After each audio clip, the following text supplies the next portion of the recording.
আজকে যুবকদের হাতে ধরে বলে যায়, পায়ে ধরে বলে যায়, যারা বিয়ে করিস নাই তাদেরকে আমি, তাদের কাছে আমার দাবি, ও যুবক শোন, আমরা সুন্দরী পূজারি ছেড়ে দাও। আজকে আমরা সুন্দরী পূজারি হয়ে গেছে। দেখা যায় মুসলমান, শুনে নাও, আগের যুগে যখন বিয়ে শাদী হতো, মুরব্বীরা যাইয়া মাতৃকুল পিতৃকুল এগুলো গবেষণা করতো, দেখতো, টোকায় দেখতো মাতার পর্দাশীলতা আছে কিনা, মায়ের কুল, নাতনি নানির কুল, দাদার কুল, দাদির কুলগুলো পর্দাশীলতা আছে কিনা, নামাজ পড়তে পারে কিনা, পর্দায় থাকে কিনা, কোরআন শরীফ পড়তে জানে কিনা। আর আমরা যুবক এখন সুন্দরী পূজারি হয়ে গেছি, ওই থলাটা আমরা সমাজটা নষ্ট করে ফেলে দেয়। আমি মনে করি যুবকরে শুনে নাও, একটা ভ্যান চালকের মেয়ে বিয়ে করো, রিক্সা চালকের মেয়ে বিয়ে করো, ভ্যান চালক, রিক্সা চালক, দিন মজুরি মেয়ে বিয়ে করো। যে মেয়েটা কোরআন শরীফ পড়তে পারে, যে মেয়েটা পর্দায় থাকে, যে মেয়ের মা তার শ্বশুর শাশুড়ির খেদমত করে, যে মেয়েটা মুসলমান বাজার কাছে যায় না, যে মেয়েটা বেপরদায় চলাফেরা করে না, এমন একটা নারী, এমন একটা বিবি যদি তোমার জীবনে জুটে যায়, এমন একটা বিবি যদি তোর কপালে জুইটা যায়, এই দুনিয়াতে শান্তি, পরপর শান্তি। এই দুনিয়ার মধ্যে একটা নেককার স্ত্রী যদি তোমার কপালে জুইটা যায়, তোমার কপাল খুলে যাবে।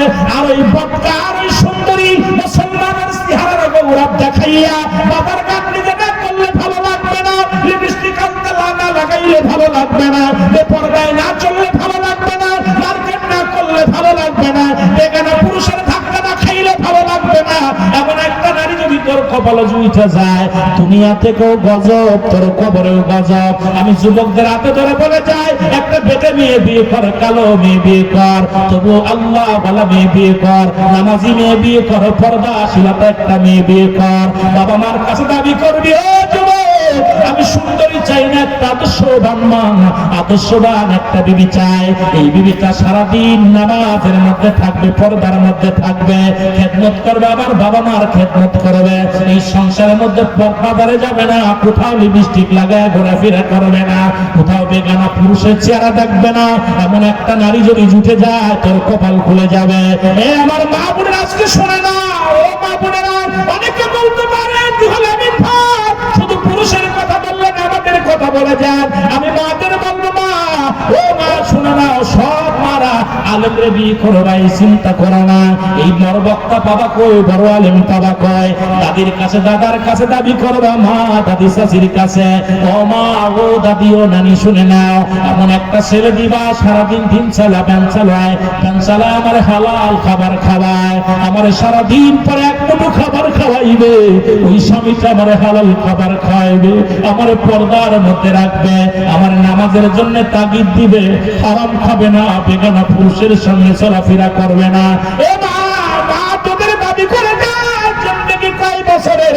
এই তো 60 বছর, না হয় 50 বছর, না হয় 100 বছরের জিন্দেগি। দুদিন পরেই তো দুনিয়া থেকে বিদায় লইয়া চলে যাবি। আবাদান চিরস্থায়ী কবরে থাকবি রে মা। ওই কবরের সামিয়ানা গুছায় লও। এই সুন্দরী গৌরব তুমি দেখায় না, রূপের গৌরব দেখায় না। এই রূপ যৌবন বেশি দিন থাকবে না, আল্লাহর আদালতে ধরা পড়তে হবে। জোরে জোরে চিল্লায় বলা যাবে না, ঠিক কিনা? আর তুই জোরে জোরে চিল্লায় বলা যাবে না, আল্লাহু আকবার। আমাদের সঙ্গে দুরূদ শরীফ পড়েন, আল্লাহুম্মা।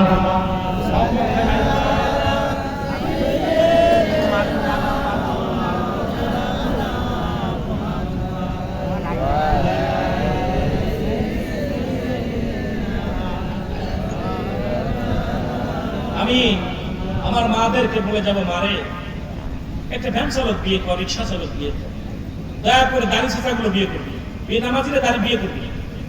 বেনামাজি গুলো হারামখোর, নিশাখোর। এই নিশাখোর এখন বিয়ের দিকে আগে শোনে জামাই কত টাকা চাকরি করে, আমার মেয়ের শাড়ি কিনতে পারবো, এ তোর মেয়ের শাড়ি কিনা, বাজারে উঠা, বাজারে উঠা।